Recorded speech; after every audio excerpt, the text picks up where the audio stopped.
तो सभी को जय गुरु जी। जय न्यूरोथेरेपी।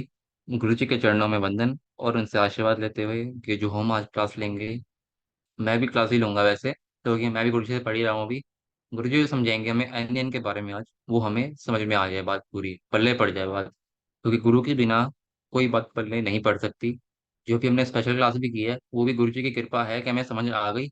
वरना कौन, कहाँ से, हमारा इतनी बुद्धि तो है नहीं कि हम शोले फिल्म का एक सीन देख के हम समझ जाएंगे कि भाई इसमें तो एनियन समझाया हुआ है गुरु जी ने, और गुरु जी ने कब का समझा रखी चीजें जो हमें अब समझ में आ रही हैं जाके, जबकि हम ये चीजें अपनी कब से देख के आ रहे हैं धर्मेंद्र जी को, अमिताभ बच्चन को।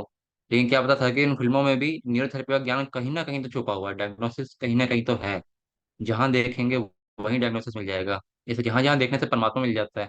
अगर नजर नजर हमारी न्यूरोथेरेपी की बन जाए, क्लियर हो जाए नजर हमारी, माइंडसेट क्लियर हो जाए, तो हमें जगह जगह पर न्यूरोथेरेपी दिखेंगे, गुरुजी दिखेंगे। तो इसी क्लास को शुरू करते हुए, गुरुजी को वंदन करते हुए, एक प्रार्थना करते हुए कि मैं अपराधी जीव हूँ, नखशिक भरा विकार, अपनी दया से सतगुरु की जय भव से पार, अपनी दया से सतगुरु की जय भव से पार। और गुरु वंदना करते हुए, गुरुर्ब्रह्मा गुरुर्विष्णु गुरुदेवो महेश्वरः, गुरु साक्षात् परम ब्रह्म, तस्मै श्री गुरुवे नमः, तस्मै श्री गुरुवे नमः। तो आज की जो क्लास है हमारी एनएन पर बेस्ड है। एनएन फॉर्मूला एक बड़ी बिल्कुल बेसिक बेसिक क्लास है। बिल्कुल बेसिक से भी बेसिक क्लास है एनएन के बारे में समझने के लिए कि एनएन होता क्या है और काम कैसे करता है। और सिर्फ एनएन देने देने से ही हमारी कितनी भी कहें कि ब्लॉकेजेस क्लियर हो जाती हैं बॉडी की, क्योंकि जो न्यूरोथेरेपी का जो बेस है वो यही था गुरु जी का कि जो जहाँ पर ब्लड सप्लाई नहीं पहुंच पा रहा है वहां पर पहुंचाना। और इस ब्लड सप्लाई को पहुंचाने में सबसे बड़ा काम आता है शुरू के एट पेन में, जो हम एनएन शुरू में देते हैं, एट पेन देते हैं। उसमें एट पेन का बहुत बड़ा रोल है।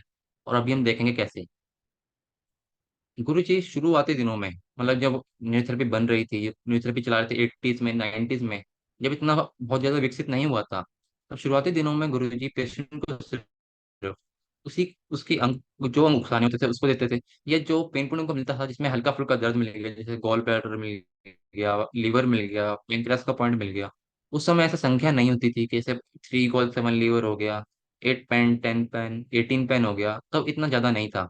तब उसके सिर्फ दर्द के हिसाब से कम है ज्यादा है, उसी के अकॉर्डिंग गुरुजी ट्रीटमेंट देते थे। तब गुरुजी सिर्फ पेन पॉइंट के दर्द के हिसाब से ही ट्रीटमेंट देते थे। तब इस तरह 8 पेन 10 पेन नहीं थे, सिर्फ दर्द के हिसाब से पॉइंट देकर व्यक्ति ठीक हो जाता था। मतलब ऐसा था कि व्यक्ति को ये ट्रीटमेंट दिया, 3 पेन दे दिया, कुछ दे दिया, तो उससे व्यक्ति को फर्क पड़ता था, क्योंकि उस समय लोगों का कॉन्स्टिट्यूशन कुछ अलग था। लेकिन अब कुछ अलग हो चुका है अच्छे से। तब गुरुजी ऑर्गन क्लियरेंस जैसे बिल्कुल सिंपल ट्रीटमेंट से ही पेशेंट को बहुत राहत पहुंचाते थे। वैसे तो मामूली परेशानियों के लिए एक सहज उपाय है ऑर्गन क्लियरेंस, जो हर किसी को लाभ देता है। इससे हम संबंधित इससे हम संबंधित रक्त धमनियों में, यानी कि ब्लड आर्टरीज में, उस ऑर्गन की तरफ रक्त का प्रभाव बढ़ा देते हैं, जिससे उसके आसपास के सेल्स या टिश्यूज को ऑक्सीजन की मात्रा अधिक मिलती है और उनकी कार्य क्षमता बढ़ जाती है। यह नाम इसलिए रखा गया कि ये सारे शरीर के ऑर्गन्स यानी कि विभिन्न अंगों को जाने वाली रक्त, यानी कि ब्लड आर्टरीज की रुकावटें दूर करता है, जिससे नाभि के आजू बाजू के अंगों का दर्द निकल जाता है। ये उपचार छोटे बच्चों तथा बुजुर्गों के लिए रोज या दिन में 2 बार भी दे सकते हैं, क्योंकि दुनिया में कई तरह के लोग हैं जिनकी शारीरिक रचना अलग अलग है। इसलिए कई किस्म के फॉर्मूले बनाए गए जो पाचन संस्थान के विभिन्न अंगों के सुचारू रूप से काम करने के लिए उकसाते हैं। पेट ठीक करने के सबसे जो पहला फॉर्मूला था गुरुजी का, वो इस कुछ इस प्रकार था, अभी हम देखेंगे। लेकिन गुरुजी ने यहाँ पे डायग्नोस्टिक सिखा दिया हमारे को, क्योंकि दुनिया में कई तरह के लोग हैं जिनकी शारीरिक रचना अलग अलग है। मेरी जो बॉडी कॉन्स्टिट्यूशन अलग है, आपकी अलग है, इस टाइम पर जितने सब लोग देख रहे हैं सुन रहे हैं सबका अलग है। इसलिए कई किस्म के फॉर्मूले बनाए गए जो पाचन संस्थान के विभिन्न अंगों को सुचारू रूप से काम करने के लिए उकसाते हैं। यानी कि किसको क्या डिपेंड करेगा फॉर्मूला, वो उसके डायग्नोसिस पर, बॉडी कॉन्स्टिट्यूशन पर, बॉडी स्ट्रक्चर पर डिपेंड करता है। जो गुरुजी ने बनाया था पिछले बीते दशकों में, पेशेंट को बिल्कुल सिंपल ट्रीटमेंट से ही बहुत अच्छा रिजल्ट मिलता था। लेकिन समय के साथ साथ जैसे जैसे पेशेंट के कॉन्स्टिट्यूशन बदले, उस हिसाब से गुरुजी ने एक बहुत ही बेहतरीन और वंडरफुल कहें जो मतलब हिस्टोरिकल है, वो था normal Ajay normal formula. Normal treatment कुछ इस प्रकार है: 8 पेन, 3 गोल, 3 स्प्लीन, 7 लीवर, 5 म्यूकस, जिसको हम कई बार कहते हैं फुल नॉर्मल ट्रीटमेंट। और फिर इसका माइल्ड एक फॉर्म है जिसका है 8 पेन, 1 गोल, 1 स्प्लीन, 1 लीवर। जब बोलेंगे हम तो उसमें 3 पॉइंट आगे लिखा हुआ होता है हमेशा। 1 म्यूकस, आगे 3 पॉइंट लिखा हुआ है, यानी कि हम 1, 2, 3, 3 बारी में इसको देंगे। ये माइल्ड फॉर्मूला है। अब कई लोगों का सवाल आता है इसमें कि 8 पेन से कई बच्चों को फिट्स आ जाते हैं, तो उसमें हम 8 पेन जो हमारा पॉइंट है वो ब्लॉक कर सकते हैं। फिर जो हमारा पॉइंट हम देखेंगे कि देते कहाँ पे हैं ये, हम दबा तो रहे हैं, हम कर क्या रहे हैं दबा के। पेशेंट हमसे पूछेगा कि तुम क्या दबा रहे हो यहाँ पे, हम तो आर्टरीज दबा रहे हैं। कौन सी आर्टरी दबा रहे हो भाई? यहाँ पे आती है फीमोरल आर्टरी। जो हमारा पैन का पॉइंट आता है ऐसे, वहां पे होती है फीमोरल आर्टरी। फीमोरल आर्टरी यहाँ से ऐसे दो नीचे बाइफरकेट होती हैं। एक लेफ्ट साइड की जो हमारा गोल का पॉइंट होता है, यानी कि left femoral artery. Right side की जो स्प्लीन की आर्टरी होती है, जहाँ पे स्प्लीन पॉइंट दिया जाता है, वो होती है राइट फीमोरल आर्टरी। फिर इसके बाद आता है कि ये तो हो गए, लेकिन नॉर्मल ट्रीटमेंट से हम कर क्या रहे हैं? नॉर्मल ट्रीटमेंट की शुरुआत होती है वो 8 पेन से होती है। तो 8 पेन जो होता है वो दिया गया है गुरु जी ने डाइजेस्टिव एंजाइम्स के लिए और एब्डोमिनल आउटा के लिए। ये हिस्सा जो होता है हमारा, ये एब्डोमिनल आउटा कहलाता है, जो अंदर आर्टरी जा रही है यहाँ पे, उसकी ब्लॉकेज को कम करने के लिए देते हैं। क्योंकि उस हिस्से का उस हिस्से में जो आर्टरी की बाइफरकेशन है, जैसे हम यहाँ पे देखेंगे, अभी यहाँ पे सर्कल किया हुआ है, ये हिस्सा जो है एब्डोमिनल आउटा दिखाता है। और यहीं से ही एक सिलेक्ट ट्रंक नाम का भी हिस्सा होता है, जहां से सारी बाइफरकेशन निकलती है। लीवर, स्प्लीन, किडनी, या म्यूकस का जो हिस्सा है, यानी कि इंटेस्टाइन वाला हिस्सा, स्प्लीन का हिस्सा हो गया, वहां तक स्टमक वाले हिस्से तक भी ये एब्डोमिनल आउटर से बाइफरकेशन होती हैं। आमतौर पर बहुत सारे पेशेंट के में पैन पॉइंट में दर्द मिलता है, जिससे गुरुजी बताते थे कि उस हिस्से में ब्लड सप्लाई की कमी है, जिससे या तो पैंक्रियास कम काम कर रहा होगा, या एब्डोमिनल आउटर के एरिया में किसी तरह की कोई ब्लॉकेज होने की वजह से बाकी ऑर्गन्स पर फर्क पड़ रहा है। यानी कि जो ये एरिया है, पैन का एरिया जो है, यहाँ पे एब्डोमिनल आउटर भी आता है। एब्डोमिनल आउटर से कुछ बाइफरकेशन होकर यहाँ पे धमनियां निकलती हैं, यानी कि आर्टरीज निकलती हैं, जो कि लिवर, गॉल ब्लैडर, स्प्लीन हो गया, म्यूकस का एरिया हो गया, इंटेस्टाइन का एरिया हो गया, इससे नीचे के एरिया हो गए, वहां तक ब्लड का सप्लाई लेके जाते हैं। लेकिन अगर यहीं पर ही जहाँ से बाइफरकेशन हो रही है, जहाँ से ये कहीं के चौराहा निकल रहा है, अगर चौराहा ही ब्लॉक होगा, तो ना आप इधर जाओगे, ना इधर जाओगे, ना सामने जाओगे, एक जगह पर रहेगा और ट्रैफिक जाम लग जाएगा वहां पे। ऐसे ही यहाँ पे ट्रैफिक जाम लगा हुआ है अभी, ब्लॉकेज आ रखी है, इसके कारण यहाँ पे ब्लड का सप्लाई नहीं हो पा रहा। लेकिन जैसे हम शुरू में 8 पेन देते हैं, 8 पेन देने से यहाँ का हिस्सा खुला, कहीं के ब्लॉकेज कम हुई, कुछ कुछ कम हुई होगी, कुछ तो 10%, 20% उसमें रिलीफ मिला ही होगा पेशेंट को आर्टिस में से। यहाँ का खुला। अब यहाँ का खुलने से कुछ ब्लड इधर भी गया, कुछ इधर भी गया। अब इधर इधर जाने से यहाँ के ऑर्गन्स को भी फायदा मिला। इसलिए गुरुजी ने, याद रखिए, 8 पेन इसलिए शुरू में दिया है ताकि एब्डोमिनल आउटर को खोला जा सके, उसके खुलने से चारों तरफ ब्लड का सप्लाई पहुंचाया जा सके। जो हमारा 3 गोल, 3 स्प्लीन, 7 लीवर, 5 म्यूकस है, इसीलिए दिया गया बाद में। इसलिए गुरुजी ने 8 पेन ज्यादातर शुरुआत में दिया है। एक्सेप्शन जो है कुछ फॉर्मुलाज में, जैसे फॉर्मूला नंबर 4 या इलेक्ट्रिक एसिड कन्वर्जन फॉर्मूला, लेकिन ये खास तरीके के केमिकल बनाने के लिए है, ये खास तरीके के प्रोसेस करने के लिए है, इसलिए इसमें 8 पेन बाद में दिया गया है। 8 पेन के बाद जो 3 गोल, 3 स्प्लीन, 7 लीवर, 5 म्यूकस दिया गया है, वो लार्ज इंटेस्टाइन के सभी भागों को उकसाने के लिए और उस पर्टिकुलर एरिया में जो भी अंग या ग्रंथियां मौजूद हैं, उन्हें उकसाने के लिए दिया गया है। इससे लार्ज इंटेस्टाइन की मोटिलिटी और आसपास के सभी अंगों और आर्टरीज में ब्लड का सप्लाई बहुत अच्छे से होता रहे। जैसे यहाँ पे मैं दिखाया हुआ है, हमारे जैसे पेन पॉइंट का चार्ट है ये। हम जहाँ पे गोल का पॉइंट दे रहे हैं, ये वहाँ पे जो आपका असेंडिंग कॉलन है उसका आखिरी भाग आता है, और ट्रांसवर्स कॉलन का शुरुआती भाग आता है। लीवर वाले हिस्से में असेंडिंग कॉलन का बीच का हिस्सा आता है। फिर आगे जब जाएंगे तो स्प्लीन का जो एरिया आता है, यहाँ पर ट्रांसवर्स कॉलन का लास्ट भाग और डिसेंडिंग कॉलन का शुरुआती भाग आता है, तो वो उस हिस्से को भी अक्सरता है। फिर म्यूकस का जो एरिया आया, यहाँ पे आता है हमारा डिसेंडिंग कॉलम का मध्य का भाग।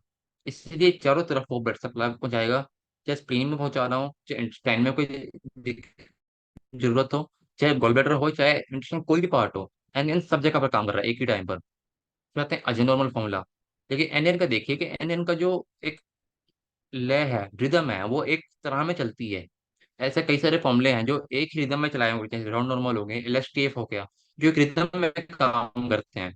ऐसे ही एनएन जो है एक रिदम में काम करता है, उसका फ्लो है काम करने का, जो कि पूरे हमारे बॉडी को नॉर्मलाइज करता है। और ये हम आगे देखेंगे कि उसका क्या लॉजिक हो सकता है। अजय नॉर्मल फॉर्मूला, एट पेन, थ्री गॉल, सेवन लीवर, सिक्स गैसाई, या फोर गैसाई, टू गैसाई, वन गैसाई, 6 पॉइंट। गैसाई का जो हिसाब है वो पेशेंट के मोशंस पर डिपेंड करता है हमेशा। कई लोग पूछते हैं कि 6 गैसाई क्यों दे रहे हैं, 4 गैसाई क्यों दिया, 2 गैसाई क्यों दिया। इसमें महत्वपूर्ण क्या है, पेशेंट से क्यों पूछना है तुम्हारा मोशन आज कैसा रहा। अगर तो उसका मोशन कम रहा, आज हार्ड था या फिर कॉन्स्टिपेशन रहा, तो 6 गैसा ही देना पड़ेगा, क्योंकि उसके जो मोटिलिटी कम है या पेरिस्टालसिस बहुत स्लो हो गया है, उसको बढ़ाने के लिए तो 6 गैसा ही देना है। लेकिन अगर उसको बिल्कुल नॉर्मल है तो 4 गैसा ही दे सकते हैं। या फिर उसको कुछ हल्का लूज लग रहा है तो 2 गैसा ही दे देंगे। लेकिन आजकल हम माइल्ड में ज्यादा चलते हैं, तो 1 गैसा ही 6 पॉइंट भी अच्छा ज्यादा काम कर रहा है आज।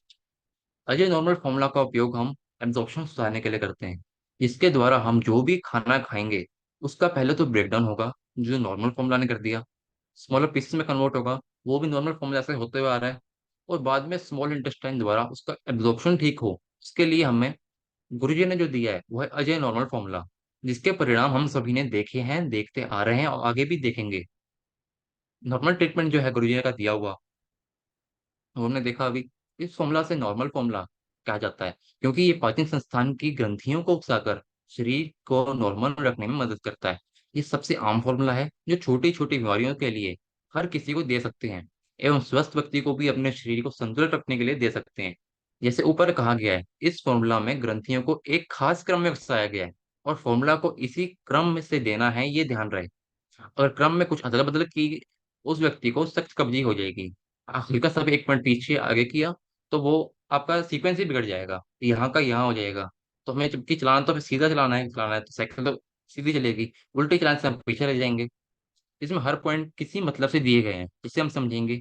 एट पेन पैंक्रियास के पाचक एंजाइम, डुओडेनम में कायम की एसिड को सोडियम बाइकार्बोनेट द्वारा न्यूट्रलाइज करने के लिए। अब ये कायम से अगर हुआ तो उसकी एसिडिटी भी कम होगी। अगर उसका कॉन्स्टिपेशन खुला तो उसके अल्सर पेट में वो बनने बंद होंगे, क्योंकि हमने पहले भी देखा एसिड खाना पेट से डुओडेनम में आता है। डुओडेनम में रिलीज होना था आपका कोसिस्टोकाइन और सिक्रेटिन, लेकिन हमारा मैकेनिज्म खराब था, तो वो रिलीज हुआ नहीं। वो रिलीज नहीं हुआ, एसिडिक खाना शांत नहीं हुआ, शांत नहीं हुआ, एसिडिटी बनती रही, एसिडिटी बनी तो अल्सर्स हो गए। तो यही कारण है कि सब कुछ जो होता है वो कब्ज से शुरू होता है। और कब्ज को खोलने के लिए सबसे शानदार ट्रीटमेंट हमारे पास एनएन है अभी। वन गॉल दिया गया है गॉल ब्लैडर तथा असेंडिंग कोलन के ऊपरी भाग को उकसाने के लिए। वन स्प्लीन ट्रांसवर्स कोलन के आखिरी भाग के मध्य भाग और डिसेंडिंग कोलन के शुरू शुरू के भाग को उकसाने के लिए। वन लीवर, लीवर को तथा डिसेंडिंग कोलन के मध्य भाग को उकसाने के लिए। वन म्यूकस, इंटेस्टाइन के म्यूकस मेम्ब्रेन को उकसाने के लिए तथा डिसेंडिंग कोलन के मध्य भाग को उकसाने के लिए दिया गया है। कि अजय नॉर्मल फॉर्मूला क्यों दिया गुरुजी ने, क्यों, इसका रीजन क्या, और स्प्लीन क्यों ब्लॉक करना हमारे को यहाँ पे। ये नॉर्मल फॉर्मूला का एक अन्य रूप जैसा है, जिसमें वन गैस है 6 पॉइंट देने से जेजुनम और इलियम, यानी कि जो इंटेस्टाइन के जो दो भाग हैं आगे के, उसको जेजुनम और इलियम कहते हैं, जिससे पचे हुए चीजों का अवशोषण यानी कि एब्जॉर्प्शन। एब्जॉर्प्शन होने के लिए भी ध्यान रहे हमेशा। एब्जॉर्प्शन तभी होगा जब वहां पर मॉइस्चर होगा, पानी का प्रेजेंट होगा। अगर हम पानी कम पी रहे हैं, ऐसे गर्मियों के टाइम में बहुत लोगों को कब्जी हो रखी है, क्योंकि वो पानी कम पी रहे हैं, प्यास भी कम लग रही है उनको, शरीर से पानी निकलता जा रहा है, पेट में पानी है नहीं, इससे उनको कब्जी हो रही है। आप कोई गोली भी मुंह में रखेंगे वो तब तक एब्जॉर्ब नहीं होगी, तब तक वो घुलेगी नहीं, जब तक मुंह में सलाइवा नहीं है। तो हर चीज को डिसॉल्व करने के लिए या फिर एब्जॉर्ब करने के लिए वो कुछ ना कुछ तो मॉइस्चर चाहिए, क्योंकि मॉइस्चर ही एब्जॉर्ब होगा, सूखी चीज कभी एब्जॉर्ब नहीं होगी। इस अजनॉर्मल फॉर्मूला में स्प्लीन को नहीं दिया गया। इस फॉर्मूला से ऑटोइम्यून डिसऑर्डर के पेशेंट को बहुत लाभ मिलता है, जैसे एमडी यानी कि muscular dystrophy, MND motor neuron disorder, myopathy जैसे बीमारियां। स्प्लीन को उकसाने से लिम्फोसाइट के कार्य बढ़ेंगे। ऑटोइम्यून डिसऑर्डर उसे कहते हैं जिसमें थाइमस ग्लैंड के सेल अपने शरीर के सेल्स को मारने लगेंगे। तो ऑटोइम्यून डिसऑर्डर में लिम्फोसाइट्स हाइपर होते हैं, यानी वह जरूरत से ज्यादा काम करते हैं, अतः इस उन्हें उकसाने से बीमारी और बढ़ जाएगी। इसीलिए आजकल हम बोलते हैं स्प्लीन ब्लॉक करके दो, या न्यूट्रल, माइल्ड न्यूट्रल दो ज्यादा से ज्यादा। क्योंकि माइल्ड न्यूट्रल में जो हमारा ट्रीटमेंट है, 1 पॉइंट गोल, 1 पॉइंट लीवर, 1 पॉइंट म्यूकस, इसमें स्प्लीन नहीं आता। तो कैसे भी पेशेंट को हम ये देंगे, उसको कोई नुकसान नहीं होगा। इन तीनों इन तीनों फॉर्मूला यानी कि एन एफ एन और अजय नॉर्मल, यानी कि नॉर्मल फास्ट ट्रीटमेंट और अजय नॉर्मल से हम पाचन शक्ति को सुधारने के हैं। जबकि अजय नॉर्मल फॉर्मूला से बचे हुए खाने के तत्वों को एब्जॉर्ब करने के लिए जरूरी है। जब इन दोनों फॉर्मूला को एक के बाद एक देते हैं, पाचन पूर्ण रूप से ठीक हो लगता है, जिससे खाने के सभी तत्व ठीक से पचेंगे, उनका अवशोषण होगा सही रूप से। याद रहे कि सभी ग्रंथियां एकदम जाइम के बेसिक केमिकल यानी कि रॉ मटेरियल होते हैं, यानी मूल पदार्थ भोजन के पचने और अवशोषण के बाद ही अंतड़ियों में बनते हैं। जब तक खाना पचेगा नहीं, वो स्मॉलर पीसेस में टूटेगा नहीं, तो वो एब्जॉर्ब नहीं होगा, रॉ मटेरियल नहीं बनेगा। चाहे वह थाइमस थायराइड ग्रंथि के T3 T4 हार्मोन्स का basic chemical tyrosine amino acid ही क्यों ना हो, कैल्शियम के एब्जॉर्प्शन के लिए 125 DCC हो, सभी के पाचन के लिए ठीक होना जरूरी है। NaN-FN फॉर्मूला को उपयोग करने का तरीका, या फिर हम नॉर्मल फॉर्मूला एज नॉर्मल दें, ये FN या NaN दें। उससे पहले चाहे 10 मोडुला भी दे दें, लेकिन आजकल कई लोगों को हार्ट की दिक्कत होती जा रही है, तो हम 10 मोडुला कई बार अवॉइड करते हैं। बहुत ज़्यादा जरूरत लगे तो 10 लेफ्ट दे दिया, अथवा इसकी जरूरत कम ही पड़ती है आजकल। इन तीनों फॉर्मूला के उपयोग पेट के सभी समस्याओं के लिए, जैसे मंदाग्नि, अपचन, अजीर्ण, डकार, भूख न लगना, गैस की तकलीफ, पेट में अल्सर, नाभि के ऊपरी भाग में दर्द। जो सिंपल जो दिक्कत है वही वो है, लेकिन जो बड़ी दिक्कतें हैं, muscular dystrophy, motor neuron disorder, गलन बैड सिंड्रोम, ऐसी बड़ी बीमारियों में भी काम करता है, यानी कि बड़ी से लेकर छोटी तक सब बीमारियों में काम करेगा। अब इसका बेसिक प्रिंसिपल क्या है एनियन देने का, जो जो भी ट्रीटमेंट देना है आपने, उसका बेसिक प्रिंसिपल ये है। पहले डाइजेशन ठीक करो। पहले जो खाया है वो पहले डाइजेस्ट हो, स्मॉलर पीसेस में बनेगा, उसकी प्रोसेसिंग होगी, मेटाबोलाइज होगा, एब्जॉर्ब होगा, क्या क्या उसके रॉ मटेरियल बनेंगे। उसके बाद ही आपकी कोई डेफिशिएंसी पूरी होगी। अब कई लोग कहते हैं हमें मल्टीविटामिन देना है, कुछ LFP देना है, लेकिन LFP भी देना है तो उससे पहले हमारे को पेट को ठीक करना पड़ेगा। पेट में जब कुछ होगा, 125 DCC देना है, पेट में कोई बेसिक केमिकल ही नहीं है, स्टेरॉइड केमिकल नहीं है, स्टेरॉइड हार्मोन नहीं है, टेरोसिन अमीनो एसिड नहीं है, प्रोटीन नहीं पच रहे ठीक से, पेप्टाइड हार्मोन कैसे बनेंगे। इसीलिए हमें सबसे पहले एन से ही पेट को ठीक करना है। अगर खाना ठीक से डाइजेस्ट हो गया और स्मॉल पीसीज में कन्वर्ट हो गया, तो आसानी से प्रोसेस और मेटाबोलाइज हो जाएगा। लेकिन उससे पहले जरूरी है कि जो खाया है वो शरीर में एब्जॉर्ब भी हो। उसका काम हमारे इंटेस्टाइन से होगा। लेकिन क्योंकि आजकल शायद शायद कम से कम तो 100 में से 95 लोगों को इंटेस्टाइन ठीक नहीं है, चाहे बच्चा ही क्यों ना हो। छोटे छोटे बच्चों को भी आजकल नौ नौ भी ज्यादा तकरीबन 2-3 साल के बच्चे, 5-6 साल के बच्चों को कब्ज हो जाती होती है आजकल। और वो भी कैसे होती है, क्योंकि उनकी मम्मी को कोई ना कोई दिक्कत होती है अपने टाइम पे, चाहे उनको हाइपोथायराइडिज्म रहा हो, चाहे उनके जो ये न्यूट्रिएंट्स वो कम हो, विटामिन कम हो। न्यूट्रिएंट्स जब उसमें एब्जॉर्ब नहीं होंगे तो बॉडी को लगेंगे ही नहीं। जैसे हम कई बार कहते हैं बच्चे को खाना दिया लेकिन लगता ही नहीं शरीर को, लगेगा कैसे, क्योंकि उसका पेट ही ठीक नहीं है, तो लग नहीं पाएगा। तो हमें पहले उसका पेट ठीक करना है।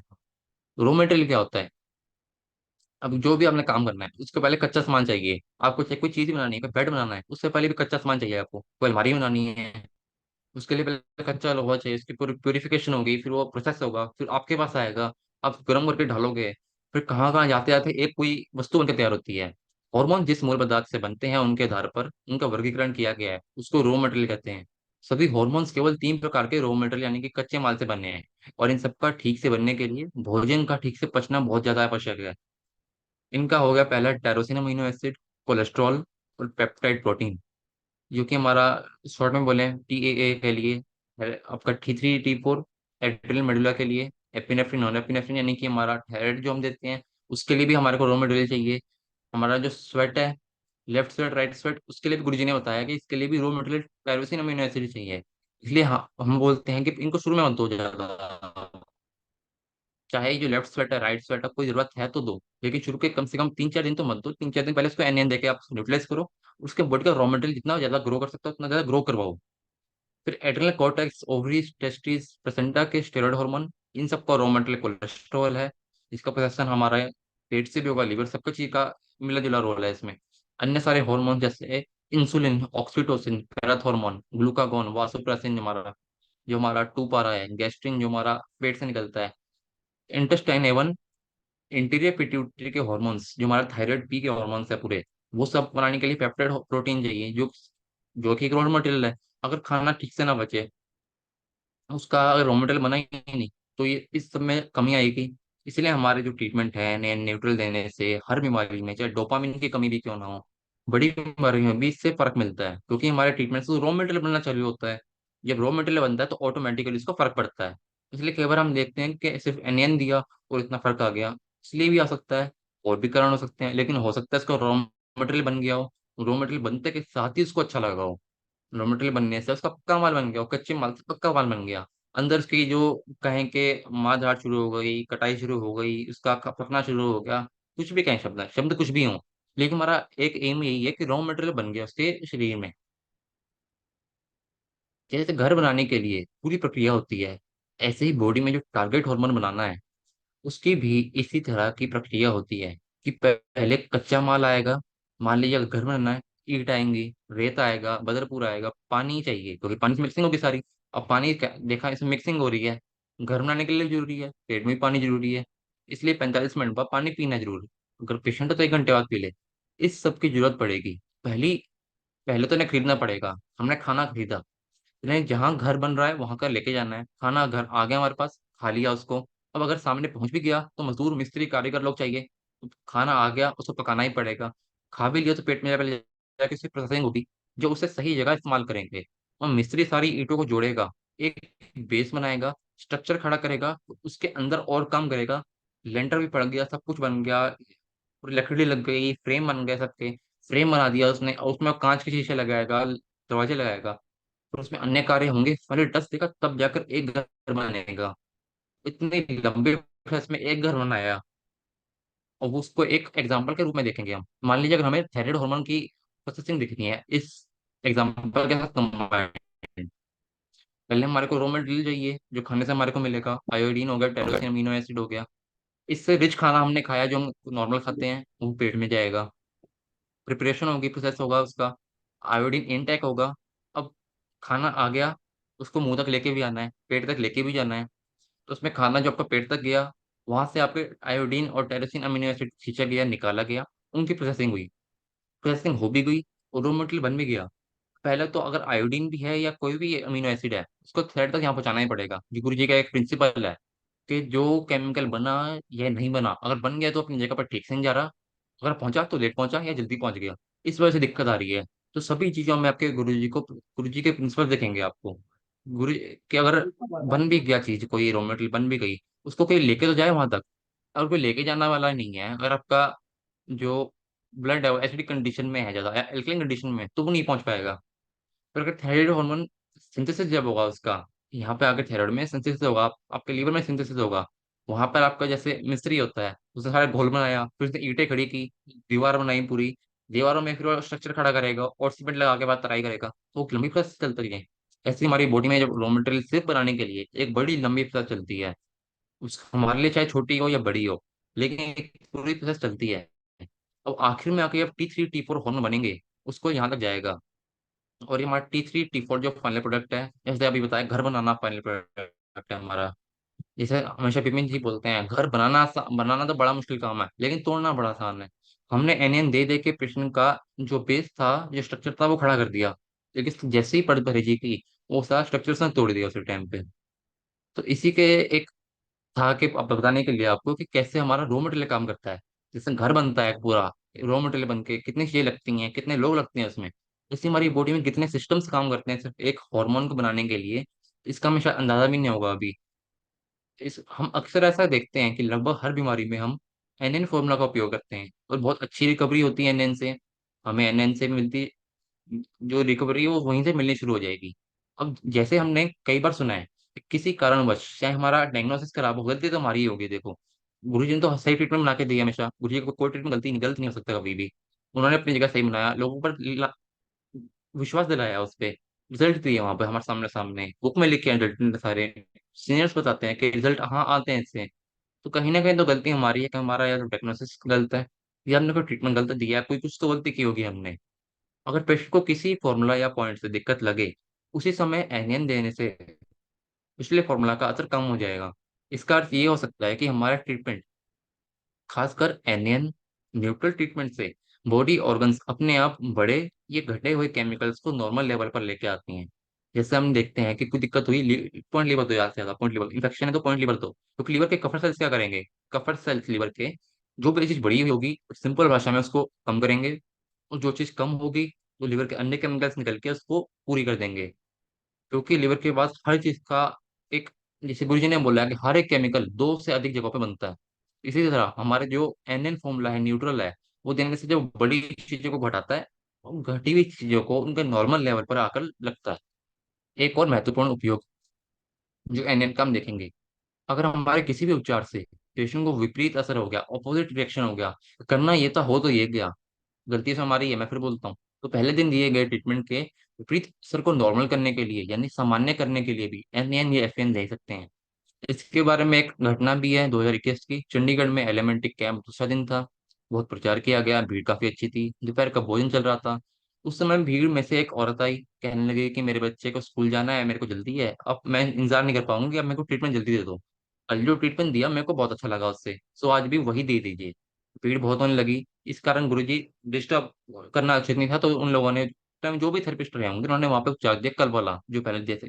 जैसे ही उपचार खत्म हुआ वो जोर जोर से रोने लगी और कहने लगी कि मेरे सारे शरीर में दर्द वापस आ गई, मेरे को जो पहले दिन था दिक्कत वही आ गई है। तो हम सब हैरान हो गए, मतलब उस टाइम जो लोग होंगे। जब गुरुजी ने सारी बात सुनी, उन्होंने उस औरत को चेक किया। चेक करने के अलावा तुरंत कार्ड मंगवाया और देखा कि कल क्या ट्रीटमेंट दिया था।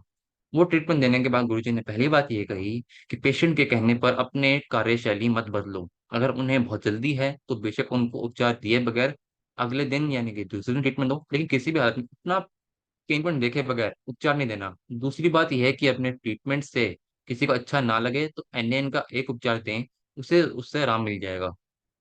ये गुरु जी के शब्द है कि एनियन से कोई भी दिक्कत बढ़ गई हो हमारे ट्रीटमेंट से, उसको उससे आराम मिल जाएगा। और हर दिन का ट्रीटमेंट पेशेंट के पेन पॉइंट्स पर डिपेंड करता है, कंडीशन पर डिपेंड करता है। इसलिए हर बार बोलते हैं कंडीशन देखो, हिस्ट्री देखो, बार बार देखो, बार बार पूछो, रोज उसकी कंडीशन देखो और पेन पॉइंट देखो, किसमें फर्क आ रहा है किसमें नहीं आ रहा। अगर फर्क नहीं आ रहा तो क्यों नहीं आ रहा, उसको हमारे को एनालाइज करना जरूरी है, अपना अपने दिमाग लगाना जरूरी है। क्या एनियन रोज दे सकते हैं? इसमें कोई दो राय तो है ही नहीं। हम एनियन रोज दे सकते हैं, चाहे किसी को कोई समस्या ना भी हो तो भी हम एनियन दे सकते हैं। इससे किसी भी तरह का कोई नुकसान नहीं है, बल्कि फायदा ही फायदा है। पेशेंट एक चीज के लिए आएगा कराने के लिए कि मेरे को तो चलो पेट की दिक्कत है, चलो दर्द है, हम उसको दर्द के लिए भी देंगे शुरू में। 10 चीज फ्री गिफ्ट की तरह उसके साथ जाएंगी। चीज ये, एक चीज ये ठीक करनी थी, लेकिन वो बोलेगा मेरे को पेट दर्द था, एसिडिटी था, सर में दर्द था, फलाना था, ये सब था, लेकिन एक ट्रीटमेंट से मेरे को आराम मिल गया। इसका मतलब हमारे ट्रीटमेंट कुछ तो जादू है जो पेशेंट को हमारे करने से आराम मिलता है एनएन देने से ही। इससे पहले बताया गया कि पहले डाइजेशन ठीक करो, फिर एब्जॉर्प्शन बढ़ाओ, फिर डेफिशिएंसी पूरी करो। तो हमें विटामिन भी पूरी करना है। हर विटामिन के लिए, जैसे गुरुजी ने बताया कि B12 के लिए भी इंट्रिंसिक फैक्टर चाहिए जो हमारे पेट में होते हैं। फॉलिक एसिड फॉर्मूला देते हैं, उसमें भी शुरू में पहले गैस ओनली गैसें देते हैं ताकि पेट में जो खाना है उसका पाचन हो। गैसें उसके लिए भी, और लाइटोग्री देते हैं ताकि पेट के बैक्टीरिया उनको उकसाने के लिए। तो हर चीज जरूरी है, ऐसा नहीं कि सिर्फ एक चीज दे दी तो पूरा हो गया हमारा, लेकिन उससे पहले भी कई चार चीजें पूरी करनी जरूरी है। यदि हम बिना पेट सेट किए और बिना मेटाबॉलिज्म को ठीक सुधारे बिना कोई स्टोन के लिए, कोई हाई कोलेस्ट्रॉल के लिए जैसी दिक्कत के लिए इलाज करेंगे, तो भी वो एक समय के बाद वापस आ जाएगी। जैसे अभी किसी ने पूछा था कि वो वापस क्यों आई वापस, क्योंकि जो अंग या ग्रंथि बिगड़ी हुई है उसको तो सुधारना ही नहीं, सुधारा ही नहीं हमने। अब पेशेंट आके वो बोला कि मेरे को तो कोई दिक्कत हो रही, कोई भी दिक्कत हो रही है, एक्स वाई जेड, कि मेरा हार्ट में पेन हो रहा है, कोलेस्ट्रॉल बढ़ा हुआ है। उस टाइम पहले तो हमने चलो इमरजेंसी के तौर पर ट्रीटमेंट दे दिया। अब अगले दिन जब वो आएगा, जब वो बोलेगा कि हाँ मैं ठीक हूँ, मैं ट्रीटमेंट लेना चाहता हूँ, तो कम से कम हम उसका हमारे को एनएन देख के, एनएन नहीं भी देंगे तो गोल लीवर दे दे के उसका हमें मेटाबॉलिज्म और पेट ठीक करना पड़ेगा। क्योंकि कुछ तो चीज है जो ठीक से काम नहीं करती, कोई तो सिस्टम बिगड़ा हुआ है, वही पहचानना है हमारे को कि सिस्टम ये बिगड़ा हुआ है, इसको ठीक करना है। वो सीधा तोप लेके हम मैदान में चले जाते हैं, इसको तो ये दिक्कत है, वो तोप लेके खड़े हो जाएंगे हम कि ये ट्रीटमेंट देंगे और आराम से उसका ठीक कर देंगे हम। उस टाइम उसको आराम भी आ जाएगा, दोहराई कोई नहीं है, आराम नहीं, आराम तो जरूर आएगा। अगले दिन अगर फिर आ गए तो क्या करेंगे हम उसमें? उसमें गलती तो हमारी है कि हमने पेशेंट के उसमें हम खुद पैनिक कर गए देख के इसको, कि ये तो पैनिक है, हम भी पैनिक हो जाएंगे, कहीं इसने मेरे बारे में ये सोच लिया कि इसको कुछ नहीं आता। चाहे ना भी सोचे, लेकिन हमने धारणा बना लिया अपने प्रति, खुद के प्रति, कि इसने अगर ऐसा सोच लिया तो मैं क्या करूंगा। एक टाइम पर सारा रॉ मटेरियल खत्म होने लगेगा और आपके टारगेट ट्रीटमेंट का रिजल्ट नहीं आएगा। उस टाइम क्या करेंगे? उस टाइम तो हम नियत्थे की तरह हो जाएंगे। उसके शरीर में कुछ रॉ मटेरियल है नहीं, 10 महीने से उसको ट्रीटमेंट चल रहा है, उसको किस मुंह से बोलें कि तुम और ट्रीटमेंट लो, जबकि गलती हमारी है, हमने रॉ मटेरियल शुरू से देखा नहीं। वो विड्रॉ करने का ट्रीटमेंट हम देते रहे बार बार बार बार, तो आखिरी टाइम पे पेशेंट भी एग्जॉस्ट होने लग जाएगा कि ये क्या हो रहा है, मैं तो जैसे पहले था पहले थी वैसे ही होने लग गई। क्योंकि अगर इस पेशेंट का पेट पहले ही ठीक होता तो उसको ये दिक्कत आती ही नहीं। आती कैसे अगर उसको पेशेंट को कोई दर्द उठा है और उसको दिक्कत ना होती तो दर्द उठता क्यों? उसको डाइजेशन की दिक्कत है, नहीं तो जेनेटिक दिक्कत हो सकती है कि चलो पापा मम्मी को थी, किसी को थी तो उसको भी हो गई, नहीं तो दवाई के साइड इफेक्ट हो सकते हैं। लेकिन हर किसी चीज का असर आम तो आपके एब्डोमेन पर ही है। कॉज बहुत सारे हो सकते हैं, लेकिन हमें इतना तो पता ही है कि सिस्टम खराब है और हमें उसे ठीक करना है। लेकिन जब हम किसी खास क्रम में किसी चीज को ले जाना है, माने अगर हम, जैसे हमने देखा अभी कि अब एनएन दिया तो उसको पहले का ट्रीटमेंट का तो असर निकल गया। अब क्या करें, ब्रोस दे के ना दें, करना क्या है। लेकिन जब पहले किसी खास क्रम में किसी चीज को ले जाना है, ले जाना चाहते हैं, तब हमें उस समय के लिए या थोड़ा गैप देकर एनएन देना चाहिए। अब मान लीजिए हमने देखा जैसे जी हेपरिन होता है, जी हेपरिन के एक दिन बाद गुरुजी ने बोला है कि एनएन देना है। अगर अगले दिन दिया उसका असर खत्म हो जाएगा, क्योंकि एनएन हमारे शरीर को खराब से सही स्थिति में लेकर आएगा। और जब हम सही दिशा में स्टिमुलेशन करेंगे तो वह वैसा ही चलेगा। हम जैसा शरीर को चलाएंगे अपने ट्रीटमेंट के थ्रू, वो वैसा ही काम करेगा। जब हमने शुरू में देखा, गुरुजी ने शुरू में वही बात लिखी है वेद में कि हमारा जो एनएन फॉर्मूला है वो एक स्पेशल सीक्वेंस में काम करता है। उस सीक्वेंस को बनाने के लिए नॉर्मल फॉर्मूला नाम रखा गया उसका। लेकिन मान लीजिए कोई स्पेशल स्थिति आ गई ऐसी, लेकिन जब हमने सिस्टम में बहुत कुछ सुधार कर दिया है, हमने हफ्ता 2 हफ्ता एनएन दे दिया, न्यूट्रल दे दिया, जो भी पिन पॉइंट के हिसाब से 2 पेन दे दिया, मेटाबॉलिज्म ट्रीटमेंट दे दिया, और हम टारगेट रिजल्ट के लिए तैयार हैं, तब हम दूसरे फॉर्मूला का इस्तेमाल करेंगे। मान लीजिए कोई पेशेंट आ गया, उसको कोई भी दिक्कत थी, XYZ जो भी हो, हम उस पर नहीं जाएंगे दिक्कत क्या थी। लेकिन शुरू में हमने एक हफ्ता तो उसका बॉडी कॉन्स्टिट्यूशन समझा कि ये थाइमस है कि एडीआर है, इन्फेक्शन है कि इन्फ्लेमेशन है, B12 है कि फॉलिक एसिड है, या फिर एसिडिक है कि अल्कलाइन है, कि क्या है, उसको हमने समझा पहले न्यूट्रलाइज करके। उसकी परफेक्ट फिगर सामने आई। लेकिन ये ध्यान में रखते हुए कि शरीर में रॉ मटेरियल खत्म नहीं होना चाहिए, बीच बीच में एन न्यूट्रल देते रहना चाहिए। तो हम बाद में भी जो ट्रीटमेंट दें, उसके लिए चाहे वेटरनरी गोल हो, वो भी आपके रॉ मटेरियल को करेगा, क्योंकि हैवी ट्रीटमेंट है। मल्टी हेपरिन हो, वो भी आपके रॉ मटेरियल पे इफेक्ट करेगा, क्योंकि वो भी हैवी ट्रीटमेंट है। जो भी ट्रीटमेंट है हमारा, वो सब बनेगा तो रॉ मटेरियल से ही ना। आप शायद विश्वास ना करें, लेकिन आने वाले समय में ये एक बहुत बड़ी पढ़ाई बनने वाली, बहुत विकसित होने वाली है। क्योंकि हम जो भी बात कर रहे हैं ना, ये एक बहुत ही अलौकिक बात है कि किसी को समझ में नहीं आएगी। जब हमने बोला एनडीएन के ऊपर इतना अलौकिकता है कि उसको देना कब है, इसके लिए मैं विचार करना पड़ रहा है। जबकि है ही बड़ा सिंपल फॉर्मूला, बहुत ही सिंपल है, किसी को दे सकते हैं। क्योंकि इसमें बात देखिए कि एनएन देना भी है, अगर दिया तो बहुत अच्छा है, अच्छे क्रम में आएगा। लेकिन अगर किसी फॉर्मूला के बाद में दे दिया, तो इस फॉर्मूला का असर ना खत्म हो जाए, वो भी विचार करना पड़ेगा। वो विचार आएगा हमारे प्रैक्टिकल करने से, बुक्स पढ़ने से। कि मान लीजिए अब कई पेशेंट होते हैं जिनको नॉर्मल स्थिति में है, हमारे पास आए, न्यूट्रलाइज किया, एनएन देके जब वो न्यूट्रलाइज हो चुके हैं पूरी तरह, फिर उनकी फिगर बिल्कुल सामने है कि ये तो इस पे तो आइडिया ही जाएगा, तो हमने बीच बीच में वो पॉइंट दिया। मान लीजिए अब देखा कि इस पर वेटरनरी गोल काम करने वाला है, तो वेटरनरी गोल का ट्रीटमेंट दिया। जैसे एक एग्जाम्पल भी है इसका कि गुरुजी ने बोला है कोल्ड ट्रीटमेंट का एक एडवांस फॉर्मूला आ गया वेटरनरी गोल की, उसकी ब्लॉकेज है यहाँ पे, कि हमने देखा कि हमारे कोल्ड ट्रीटमेंट से भी उसकी एसिड ठीक नहीं हो रही, एनएन से भी ठीक नहीं हो रही। तो हमें पता लगा कि हाँ ये तो इसको यहाँ पे स्टोन हो सकता है, कोई पथरी हो सकती है जो उसके रक्त में अटकी हुई है। नहीं तो उसके लक्षण बताएंगे, उसको दर्द बना रहेगा, यहाँ पे दर्द होगा, गैस यहीं पे आके फंसेगी, उससे होता है आंखें भी लाल हो जाए इसकी वजह से। बहुत सारी चीजें हैं उसमें, हमारा डायग्नोसिस काम करेगा। हर चीज हमारे को ये ऐसा तो नहीं बनी नहीं मिलेगी, कुछ ट्रीटमेंट जो हमारा डायग्नोसिस काम करेगा। हर चीज हमारे को ऐसा नहीं होगा कि बनी नहीं मिल जाएगी। हमें अपना डायग्नोसिस, अपना विवेक लगाना पड़ेगा उसमें, कि एनएन हमें कब देना है, कैसे देना है, और कितने दिन तक देना है। अगर हम एनएन कंटिन्यू करेंगे तो भी व्यक्ति ठीक हो जाएगा। लेकिन जब उसका कॉन्स्टिट्यूशन बदलेगा, जब वो न्यूट्रलाइज हो जाएगा, एक टाइम के बाद आके हमारे को चीजें चेंज करनी पड़ेगी, तो एलएफ भी देंगे हम उसको, उसका कॉन्स्टिट्यूशन देख के हेपरिन फॉर्मूला देंगे। जो हेपरिन फॉर्मूला का भी हमने देखा है कि इसका लक्षण है कि अब जब उसको दर्द जा ही नहीं रहा, तो हमें पता लगा कि वहां की क्लॉट हो सकता है। हमारा तो सिस्टम इतना आसान है कि हम अपना ट्रीटमेंट देख के पता कर लेंगे, हमें किसी टेस्ट की जरूरत भी नहीं पड़ेगी कि हम टाइम के 2,000 का 3,000 टेस्ट कराएं, हमारे को हम ऐसे कर सकते हैं। इसी के साथ मैं आशा करूंगा आपको एनएन का एक बेसिक क्लास आई अभी, मैं ये नहीं कह रहा हूँ कि एनएन खत्म हो गया, अभी आगे भी क्लास होगी इसके ऊपर। इसके बाद जितनी मर्जी क्लास कर लो वो कम होगा। लेकिन इसके एनएन के बाद क्या देना है, एनएन के बाद पी एपन कब देना है, किडनी क्लिक कब देना है हमारे को, इन सिर्फ चीजों को डिस्कशन हम अगली क्लास में करेंगे। जो भी एनएन की बेसिक क्लास थी, बिल्कुल बेसिक, जो हमें था कि समझना है, एक विचार लाना मन में, चिंतन मनन लेके आना है कि एनएन है क्या, हमें कब देना है एनएन, पेशेंट को कब चाहिए एनएन। और अगर हमने कोई ट्रीटमेंट दिया है तो हमें उसके कितने टाइम बाद एनएन देना है, कि अगर एनएन के कितने बाद टाइम बाद वो दूसरा ट्रीटमेंट देना है, रॉ मटेरियल बनाने का ट्रीटमेंट कब देना है। इतना तो चाहिए, देख लीजिए जो भी हम ट्रीटमेंट देंगे उसमें कम से कम आप पॉइंट लीवर या न्यूट्रल ट्रीटमेंट तो ऐड कर दीजिए। न्यूट्रल या माइल्ड ऐड करके रखिए, ताकि उसका रॉ मटेरियल भी खत्म ना हो, उसमें कम से कम एनर्जी बनती रहे, पेट ठीक रहे। तो इसी के साथ साथ हमारा जो आज का था फॉर्म टॉपिक एनएन का, वो अभी हम समाप्त करते हैं। इसको हम आगे अगली क्लास में पढ़ेंगे, लेकिन ये अभी खत्म नहीं हुआ है, फिर से बोल रहा हूँ, ये सिर्फ एक बिल्कुल बेसिक लेवल की क्लास थी, सिर्फ समझाने के लिए कि एन एन क्या चीज़ है और ये कहाँ तक जा सकता है। जो हमने स्पेशल क्लास थी की थी अभी थोड़ी देर पहले, वो भी इसलिए की थी समझाने के लिए कि एन एन क्या कर सकता है, विजुअलाइज कराने के लिए कि ऐसी स्थिति थी जब बॉडी बिल्कुल खराब हो चुकी थी, कोई उसको चारा ही नहीं दिख रहा था, तो एन एन आके काम करेगा जब उसकी बॉडी में कुछ है ही नहीं। तो वो बनाने के लिए एन एन न्यूडल आगे आएंगे। इसी के साथ हम अपनी क्लास को खत्म करते हैं। मैं अपनी वाणी को विराम देता हूँ। आज की क्लास यहीं पे आगे कंटिन्यू करते हैं अगली क्लास के लिए। तो इसके लिए हम आखिर में गुरु जी के लिए दो लाइनें बोलेंगे, अपने लिए दो लाइनें बोलेंगे। मिटा दे अपनी हस्ती को अगर कुछ मर्तबा चाहे, मिटा दे अपनी हस्ती को अगर कुछ मर्तबा चाहे, कि दाना खाक में मिलकर गुल एक गुलजार होता है, कि दाना खाक में मिलकर गुल एक गुलजार होता है। यानी कि जो एक बीज होता है, बीज अपने आप को धरती में इतना समर्पित कर देता है कि जो आप चाहते हो वैसे ही करो, गुरु जी आप जो चाहते हो वैसे ही करो। इतना उसने समर्पित कर दिया। एक छोटे से बीज ने, एक बरगद का छोटा सा बीज होता है, दाना बराबर होता है। और जल के इसने जब समर्पित कर दिया खुद को, समर्पण भाव में लेट गया वो, उसने कहा कि आपको जैसा जो ठीक लगता है, जो मेरे लिए ठीक है वही करो। जब उसने ये भाव रखा, तो वो क्या एक बड़ा एक बरगद का वृक्ष बन जाता है जो हजारों लोगों को छाया छाया देता है।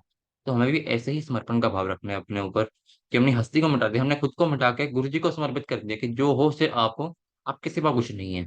ये भाव अपने मन में हमेशा रखिए। इसी के साथ जय गुरु जी, जय न्यूरोथेरेपी। मेरे को कुछ नहीं आता है, ना मैं बोला हूँ, गुरु जी की कृपा से सब कुछ हो रहा है। इसलिए परमात्मा का धन्यवाद, गुरु जी का धन्यवाद। जय गुरु जी, जय न्यूरोथेरेपी।